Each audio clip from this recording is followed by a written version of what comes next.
To start, let's download this template and it will automatically ask you to make a copy. If you don't see this page and only see the template, please go to File, click Make a Copy, and that way you'll have your own copy and nobody else is gonna see what you edit over there.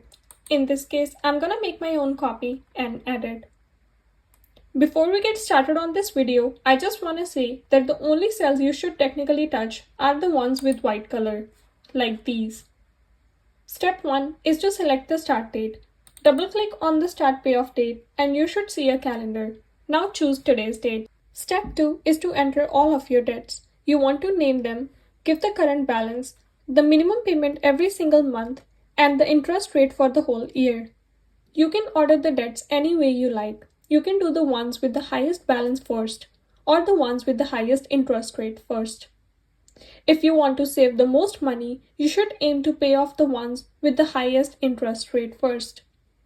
Once you are done entering all of your debts, you are going to check the debt overview. You will notice that on this page, the only white cells are the checkboxes and the extra payments. That is the only place you should enter numbers.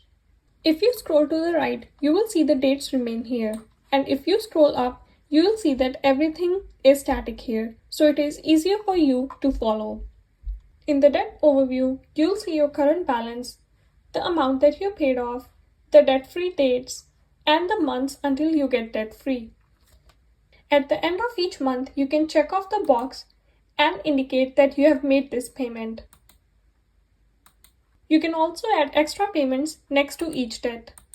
For example, if this is your credit card and this month you are going to make an extra payment of $200, just write 200. And that's it. If you don't plan on making any extra payments, that's okay too. You don't have to fill this column at all. A couple of important things to note here.